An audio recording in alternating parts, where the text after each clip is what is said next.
రేపటి గణతంత్ర దినోత్సవ వేడుకలకు ఢిల్లీలో సర్వం సిద్ధమైంది. ఈ వేడుకలకు ఫ్రాన్స్ అధ్యక్షుడు ఇమాన్యుయల్ మ్యాక్రాన్ ముఖ్య అతిథిగా విచ్చేశారు. ఫ్రాన్స్ నుంచి నేరుగా రాజస్థాన్ రాజధాని జైపూర్ చేరుకున్నారు మ్యాక్రాన్. ప్రధాని మోడీ కూడా జైపూర్ చేరుకోనున్నారు. ఇరువురు నేతలు జైపూర్లో పర్యటిస్తారు. ఫ్రాన్స్ అధ్యక్షుడు మ్యాక్రాన్ ముందుగా జైపూర్లోని అంబర్ కోటను సందర్శిస్తున్నారు. ఆ తర్వాత జైపూర్లో ఉన్న UNESCO world heritage site Jantar మంతర్కు వెళ్తారు. జంతర్ మంతర్ టూర్లో మ్యాక్రాన్ను కలుస్తారు మోడీ. ఆ తర్వాత ఇద్దరు కలిసి రోడ్ షోలో పాల్గొంటారు. వీరి రోడ్ షో కోసం ఒక ప్రత్యేక వాహనాన్ని రెడీ చేశారు. జంతర్ మంతర్ నుంచి సగనేరి గేట్ వరకు రోడ్ షో కొనసాగుతోంది. అయితే మార్గం మధ్యలో ప్రఖ్యాతిగాంచిన హవామహల్ వద్ద వీరు ఆగుతారు.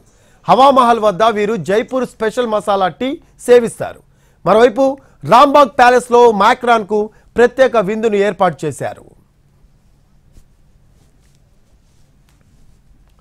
ఫ్రాన్స్ అధ్యక్షుడి భారత పర్యటన సందర్భంగా ఇరు దేశాలు పలు ఒప్పందాలు చేసుకోబోతున్నాయి.